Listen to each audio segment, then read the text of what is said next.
था, उनको भी वहां से बोरिया बस्तर लेके वापस जाना पड़ा। ऐसा लग रहा है कि अफगानिस्तान में तालिबान के खूनी साम्राज्य की तस्वीरें देखकर महबूबा मुफ्ती के मन में खुशी के लड्डू फूट रहे हैं। कहीं वो तालिबान को अपना आइडियल तो नहीं मानने लगी हैं। मौका है अभी भी, जिस तरह वाजपेयी जी ने बातचीत शुरू की थी जम्मू कश्मीर में, यहाँ बाहर के साथ भी और यहाँ भी उसी तरह आप भी जम्मू कश्मीर में बातचीत का सिलसिला शुरू करो। और जो आपने लूटा है गैर कानूनी तरीके से, गैर आईनी तरीके से, जो जम्मू कश्मीर का तशक्कुस आपने खराब कर दिया, जो जम्मू कश्मीर के टुकड़े टुकड़े कर दिए, इस गलती को सुधारो, नहीं तो बहुत देर हो जाए। तो महबूबा मुफ्ती आखिर कहना क्या चाहती हैं? कहीं वो कश्मीर में कोई तालिबानी मॉडल लॉन्च करने की तैयारी में तो नहीं जुट गई हैं, जिसे वो सीधे सीधे कहने से बच रही हैं। हुकूमत अभी आ गई अफगानिस्तान पर, तो उसका क्या असर पड़ेगा कश्मीर के पॉलिटिकल सिनेरियो पे? आप क्या पूछ रहे थे? चलिए दूसरा सवाल ही पूछ लेते हैं। तो बताइए महबूबा जी, भारत सरकार को तालिबान के साथ क्या करना चाहिए, और तालिबान के लिए कोई सलाह हो तो वो भी बता दीजिए। मैं तो अपील करूंगी हिंदुस्तान की जो गवर्नमेंट ऑफ इंडिया है उनको भी, और जो तालिबान है उनको भी मैं कहूंगी, क्योंकि पूरी दुनिया उनको देख रही है इस वक्त, तालिबान को, कि वो कोई ऐसी हरकत ना करे जिसकी वजह से पूरी दुनिया के लोग उनके खिलाफ हो जाएं।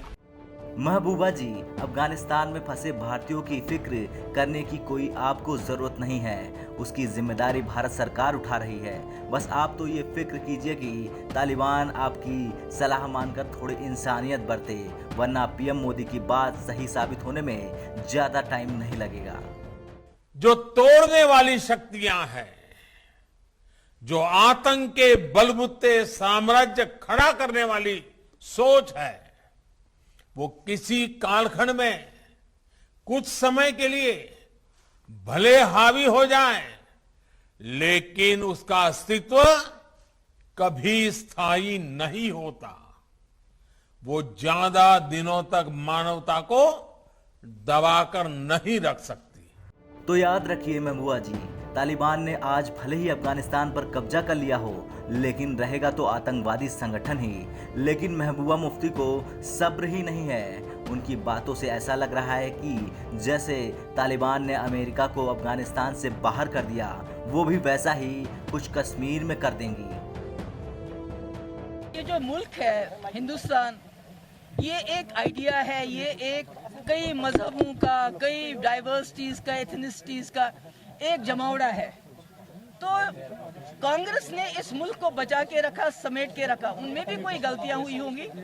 और अब जो हो रहा है पिछले 5-7 साल से जो हिंदुस्तान में हो रहा है, कि लगता है ऐसा कि बीजेपी इस मुल्क को टुकड़े टुकड़े करना चाहती है, हिंदू मुस्लिम के मजहब के ऊपर लोगों को डिवाइड करना चाहती है।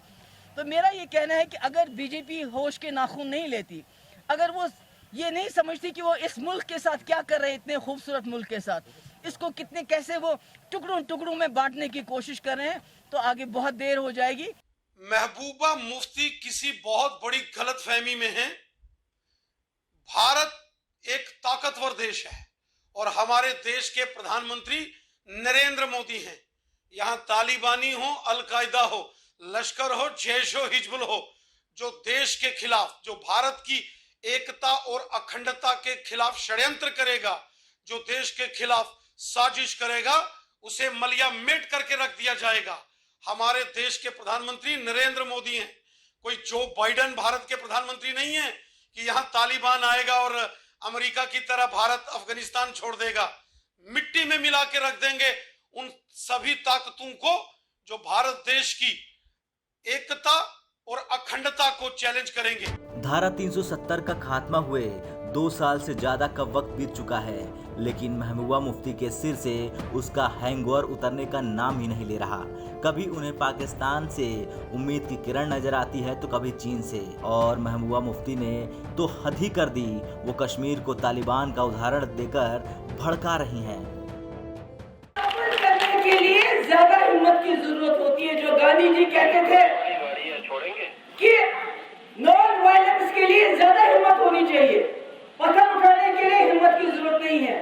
बंदूक उठाने के लिए चाहे वो आपका बंदूक हो वर्दी में या यहाँ का बंदूक हो नौजवान के हाथ में, उसके लिए हिम्मत चाहिए सब्र के लिए, हिम्मत चाहिए बर्दाश्त के लिए, जो भी जम्मू कश्मीर के लोग बर्दाश्त कर रहे हैं। मगर जिस वक्त ये बर्दाश्त का बांध टूट जाएगा तो तब आप ही नहीं रहोगे, मिट जाओगे। मुझे लगता है कि कुछ लोगों की प्रॉब्लम क्या है, कल पीएम ने क्या कहा था, पीएम ने एक ही बात कही और हमेशा उनका कहना था कि जो टॉलरेंस है वो हमारे संस्कार है, हमारी संस्कृति है, लेकिन आतंकवाद के प्रति ज़ीरो टॉलरेंस हमारा संकल्प है। और उसी संकल्प के साथ भारत और भारत के लोग आगे बढ़ रहे हैं।